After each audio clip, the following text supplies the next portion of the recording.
Hello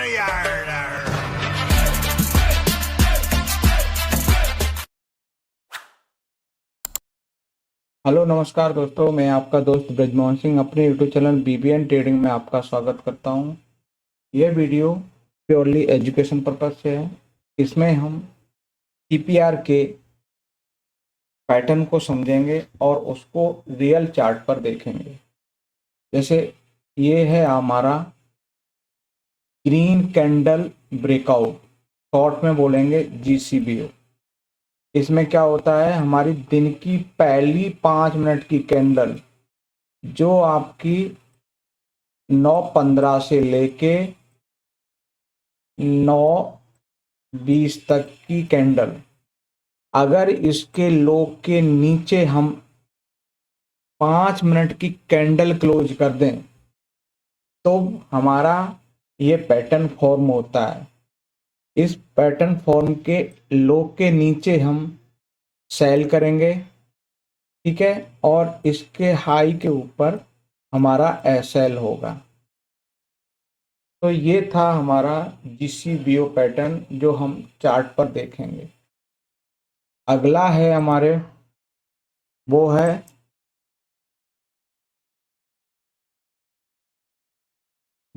pivot pressure trade, जिसको short में हम पीपीटी सेटअप बोल देते हैं। ये पीपीटी बाई साइड भी हो सकता है और आपका सेल साइड भी हो सकता है। इसकी ये फॉर्म कैसे होता है उस चीज को हम समझ लेते हैं। ये क्या है कि इसकी ओपनिंग सीपीआर के अंदर हो, सीपीआर के अंदर हो तो पहले नीचे जाए, फिर ऊपर जाके निकले और फिर 5 मिनट की कैंडल क्लोज करे, तो इसके हाई के ऊपर हमारा ट्रेड प्लान होगा और इस सीपीआर के नीचे या लो के नीचे हम एसएल प्लॉट करेंगे। टारगेट के लिए नियरेस्ट पिवट हो सकता है या कोई नियरेस्ट रेजिस्टेंस जोन हो सकता है।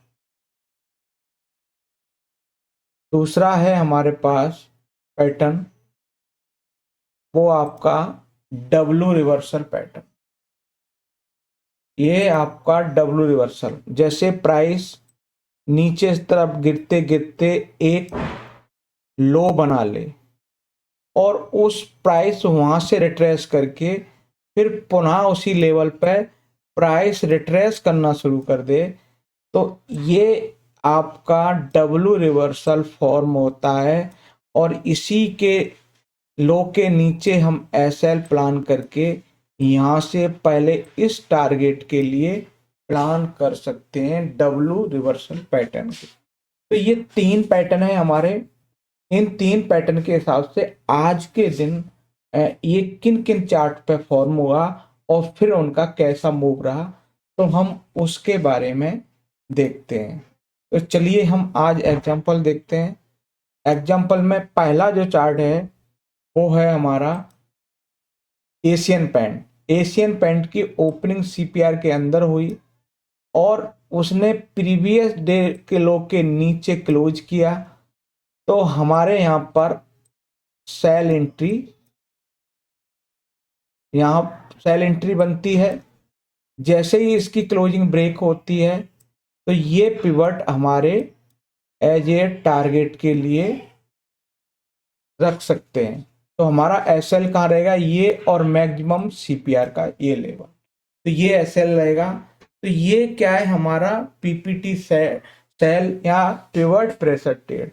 इसके लिए सबसे पहले क्या है कि ओपनिंग सीपीआर के अंदर होनी चाहिए। चलिए इसका दूसरा एग्जांपल देखते हैं। दूसरा है हमारा PPT by pivot pressure trade.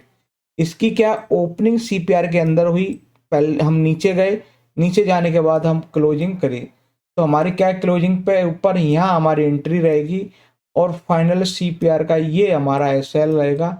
Target के लिए ये पिवट हमारे टारगेट के लिए होंगे। चलिए और एग्जांपल देखते हैं। ये एग्जांपल है हमारा नेस्ले का। नेस्ले में क्या है, ओपनिंग सीपीआर के अंदर हुई, प्राइस ऊपर गया, फिर नीचे जाके और प्रीवियस डे लो के नीचे क्लोज कर दे, तो हमारी क्या एंट्री बनेगी, इस क्लोजिंग के नीचे हमारी एंट्री बनेगी। ये पिवट हमारे टारगेट के लिए होंगे। चलिए और दूसरा एग्जांपल देखते हैं।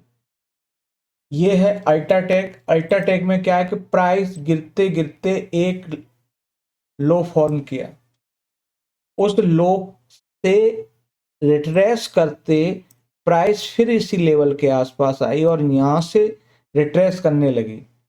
तब हमारा क्या है कि ये हमारा डब्लू फॉर्मेशन फॉर्म हुई। इसके बेस पर हम क्या करेंगे, यहाँ के नीचे एसएल प्लान करके और फाइनल यहाँ हम एंट्री प्लान करके, ये पहला टारगेट प्लस इसके ऊपर जाएगा तो हम एज ए सीपीआर तक टारगेट रख सकते हैं, नहीं तो हमारा पहला टारगेट यही रहेगा। चलिए और आगे देखते हैं। अब है जीसीबीयू, जिसको बोलते हैं ग्रीन कैंडल ब्रेकआउट।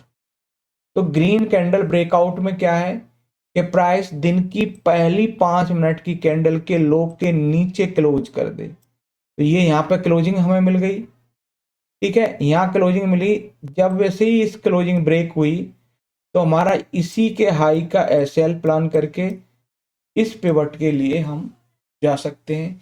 इधर ईएमए भी हमारे ट्रेंडी हैं, तो क्या है कि हमारे जब तक हम इन ईएमओ के ऊपर क्लोज नहीं करते तब तक हम होल्ड भी कर सकते हैं।